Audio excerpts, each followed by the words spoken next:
Welcome to our channel. Today we how to connect with Udemy for creating passive income easy tutorial step by step clearly. To start connecting with Udemy for creating passive income, first, visit the Udemy website. Create an account by clicking on the sign up button. Fill in the required information, including your email and password. Next, confirm your email address by checking your inbox for a verification email. Once registered, log in to your Udemy account. Now, navigate to the Teach on Udemy section, usually found at the top of the homepage. Click on the Create a Course button to begin the course creation process. Choose a course topic you are passionate about and knowledgeable in. Ensure that the topic has demand by researching what courses are popular in your area of expertise. Outline your course structure, breaking it down into modules and lessons. Record your course content using a good quality microphone and camera. Edit your video content to ensure a professional presentation. Upload your videos to Udemy by following the platform's guidelines. Add supplementary materials such as PDFs, quizzes, and assignments to enhance the learning experience.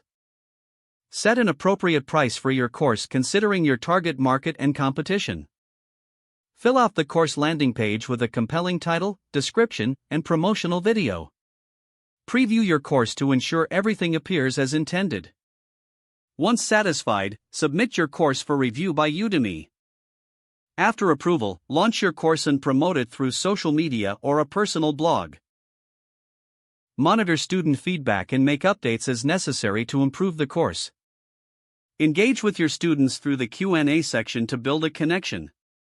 By following these steps, you will successfully connect with Udemy and start creating passive income through your online courses. If the page does not load, refresh the browser or try again in a private or incognito window. Make sure you are using the correct email address, then retype it carefully to avoid small typos. If your password is not accepted, use the reset option and create a new strong password you can remember. Check your spam folder for verification or security emails, then complete any requested confirmation steps. Enable two-factor authentication if available to improve account security and reduce unauthorized access risk. After signing in, review your profile details so your contact information and settings are accurate and current. Don't forget to like this video and subscribe to our channel for more step-by-step tech guides.